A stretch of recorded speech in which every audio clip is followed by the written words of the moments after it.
Selamat pagi Bapak Ibu Saudara yang dikasihi Tuhan. Salam sejahtera bagi saudara semua dimanapun berada. Saya mengajak Bapak Ibu Saudara untuk bersaat teduh dan berdoa dalam renungan penuntun kehidupan setiap hari.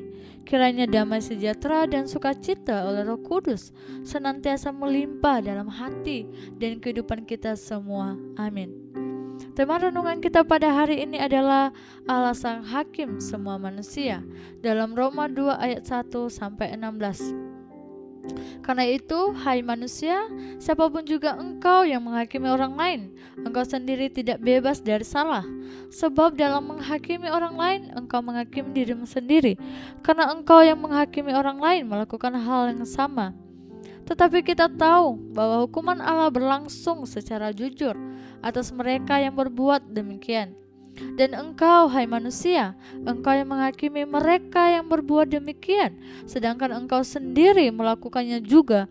Adakah engkau sangka bahwa engkau akan luput dari hukuman Allah? Maukah engkau menganggap sepi kekayaan kemurahannya, kesabarannya, dan kelampangan hatinya?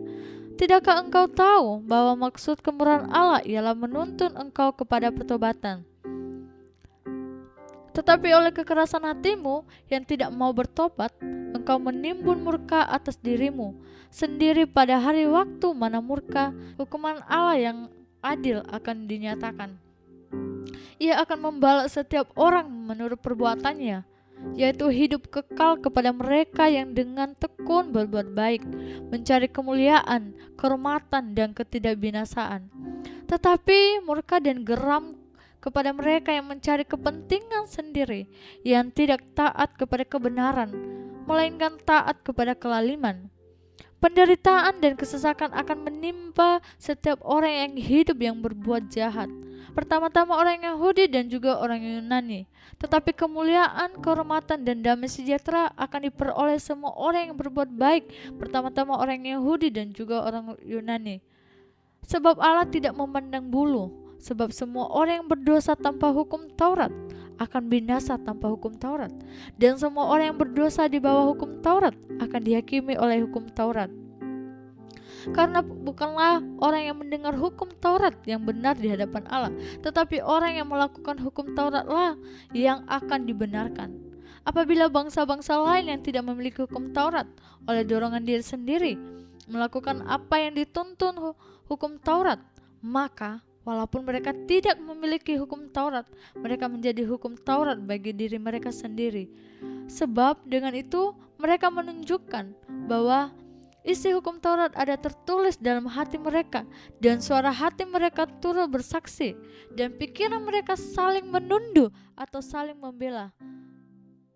Hal itu akan dampak pada hari bila mana Allah sesuai dengan Injil yang kuberitakan akan menghakimi segala sesuatu yang tersembunyi dalam hati manusia oleh Kristus Yesus.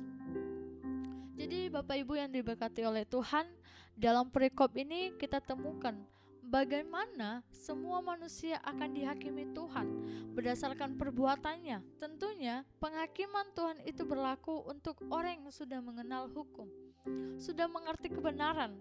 Tidak ada sesuatu yang tersembunyi di mata Tuhan, semuanya terbuka. Sehingga tidak ada manusia yang berpikir bahwa Allah tidak akan melihat, Allah tidak akan tahu, Allah tidak akan mendengar, dan tentunya Allah tidak mengerti. Pemikiran seperti ini merupakan pikiran picik, konyol, dan buruk. Dalam pasal sebelumnya sudah begitu jelas bahwa manusia tidak lagi mengenal Allah, bahkan manusia menyangkal Allah. Padahal Allah sumber segala sesuatu. Dia Allah pencipta, Dia Allah pemelihara, Dia Allah pengatur hidup manusia. Bahkan Dia adalah Allah Maha Tahu, Allah Maha Kuasa, dan Allah yang Maha Hadir.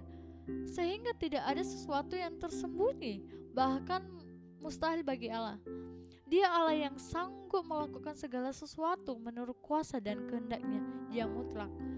Di sini Paulus menjelaskan bagi kita secara rinci penghakiman Allah atas semua orang, baik mereka yang ada dalam perjanjian lama, perjanjian baru, dan zaman yang akan datang.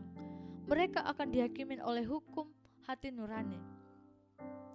Dari narasi ini ada 4 hal yang penting perihal Tuhan Sang Hakim semua manusia. Yang pertama, Tuhan yang menghakimi dengan jujur segala sesuatu yang tersembunyi dalam hati manusia. Ayat 1-3. Hal ini sangatlah jelas bagi kita bahwa kita tidak punya alasan untuk saling menghakimi sesama kita, sebab kita akan dihakimi oleh Sang Hakim yang benar. Padanya tidak ada dusta. Allah tidak bisa disuap, karena Dia Allah Hakim yang adil, jujur dan benar. Dan kedua, kemurahan hati Allah mendorong pertobatan. Ayat 4-5. Perihal kemurahan hati Allah tidak berarti manusia menganggap enteng kemurahan hati itu, tetapi kemurahan hati Allah ini sejatinya mendorong kita untuk segera hidup dalam pertobatan. Sebab jika kita tidak menyadari maksud kemurahan hati Allah ini dengan hidup dalam pertobatan, maka kita pun tidak berhak atas kemurahan hati Allah itu. Disinilah dampak bahwa ternyata kemurahan Tuhan itu ada batasnya. Ketiga, Tuhan akan membalas orang menurut perbuatannya. Ayat 6-10.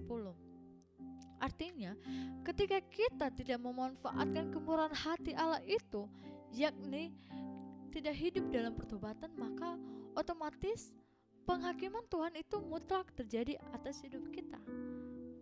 Keempat, Tuhan tidak memandang bulu. Ayat 11-16. Artinya, penghakiman Tuhan itu berlaku untuk semua orang tanpa ada dispensasi. Tidak ada istimewa untuk seseorang jika hidup dalam pertobatan yang sejati.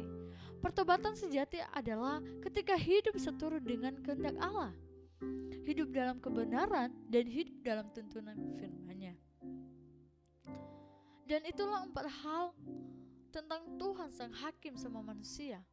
Penghakiman Tuhan akan berlaku untuk semua orang tanpa adanya dispensasi. Karena itu, kemurahan hati Allah inilah yang mendorong kita untuk hidup dalam pertobatan sejati. Amin. Mari kita berdoa. Bapa kami yang di surga, kami bersyukur atas kemurahan-Mu bahwa Engkau adalah Allah kami yang memberikan kami pertolongan yang sejati dan terus mengajarkan kami agar hidup kami tetap di dalam tangan-Mu, dan biarlah hidup kami sesuai dengan seturut dengan kehendak Tuhan. Kiranya Engkau menuntun setiap langkah hidup kami dan terus mengalami kuasa, sukacita, damai sejahtera yang daripada Engkau Tuhan. Amin. Kiranya berkat yang sempurna dari Allah Bapa kita, kasih karunia dari Tuhan Yesus Kristus, dan persekutuan yang indah dengan Roh Kudus menyertai kita semua dari sekarang ini dan sampai selama-lamanya.